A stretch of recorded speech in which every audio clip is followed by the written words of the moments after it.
Imaginons un voyage à travers le Sri Lanka, où l'histoire ancienne se mêle à la splendeur de la nature, comme si les esprits des rois passés et des animaux sacrés vous guidaient.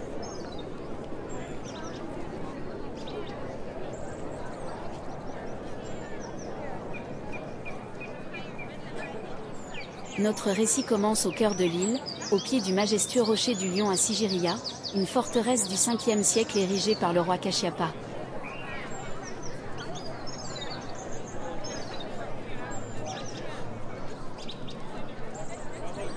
Fuyant les accusations de parricide après avoir usurpé le trône de son père, Kashyapa choisit cette roche isolée, dominant la plaine et la jungle et transforma cet immense monolithe de près de 200 mètres de haut en un palais imprenable.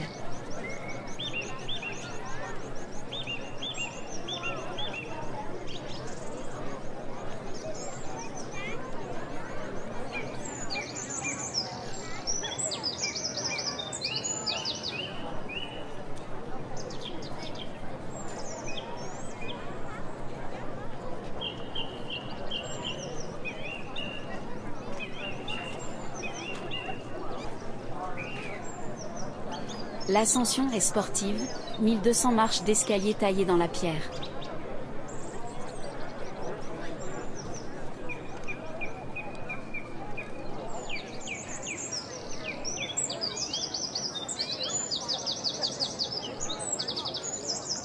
Des passerelles suspendues pour arriver devant deux immenses pattes de lion sculptées à l'entrée, symbole de puissance et de royauté.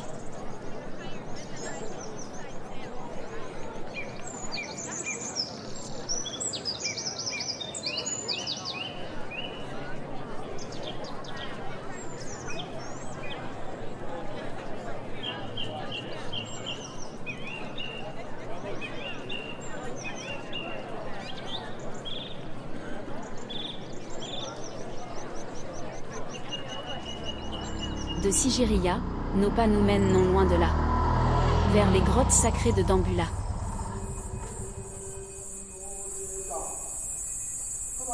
Sous une falaise dorée se cachent 5 grottes sacrées, les Golden Cave Temples.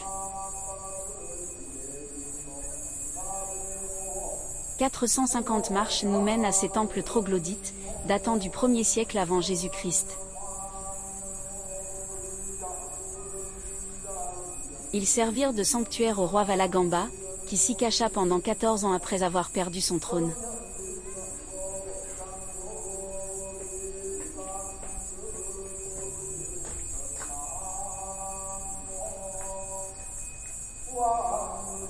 Il sculpta ces cavernes en un complexe de 5 grottes remplies de plus de 150 statues de Bouddha, peintes en or et en couleurs vives.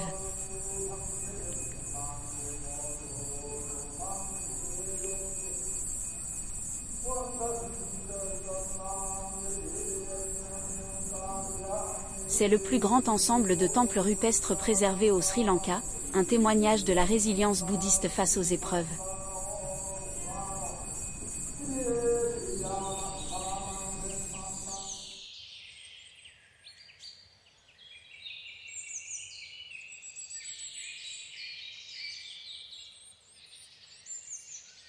L'histoire ne s'arrête pas là.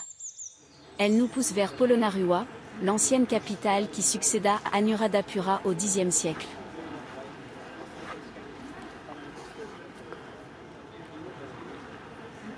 Ici, les ruines d'une cité florissante, mêlant influences chola et sinalaise, racontent l'âge d'or du XIIe siècle sous le roi Parakramabahu.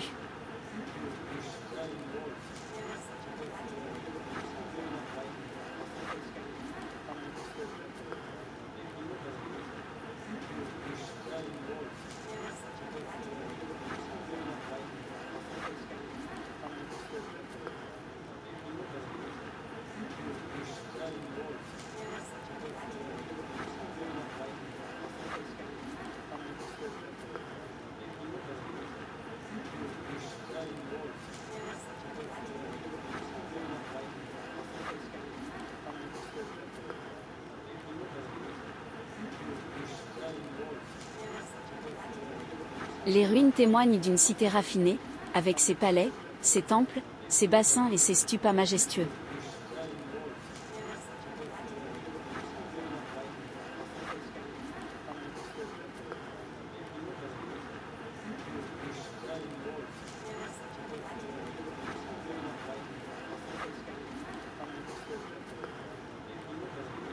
ce sont désormais les singes qui y ont élu domicile.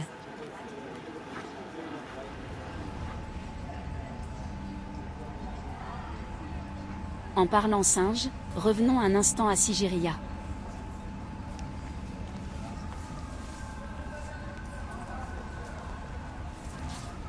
Les jardins en terrasse, les premiers du genre en Asie, étaient irrigués par un système ingénieux de fontaines hydrauliques. Kashyapa, obsédé par la sécurité, avait conçu ces bassins pour refléter les attaques ennemies, une ingéniosité qui fait écho aux canaux de Polonnaruwa, où l'eau était vitale pour l'agriculture médiévale.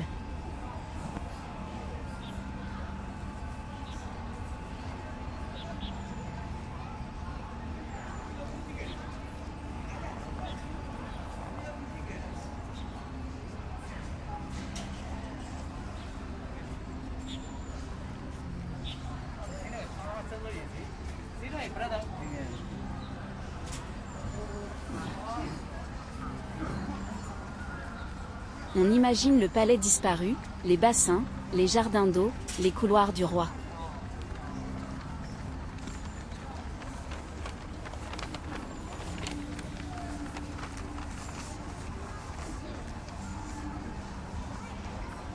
Au sommet, le vent souffle sur une mer de verdure qui s'étend à perte de vue.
Faisant face au rocher du lion, une imposante statue se tient debout.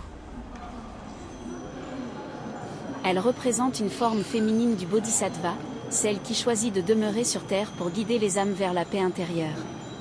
Son attitude stable et ouverte symbolise la force tranquille, la présence éveillée ou la paix intérieure et la sagesse. Son regard bienveillant semble veiller sur tous ceux qui s'approchent, invitant au calme et à la méditation. Autour d'elle, une rangée de statues de moines en train de prier. Cette mise en scène illustre la quête spirituelle et la transmission du savoir entre le maître et ses élèves.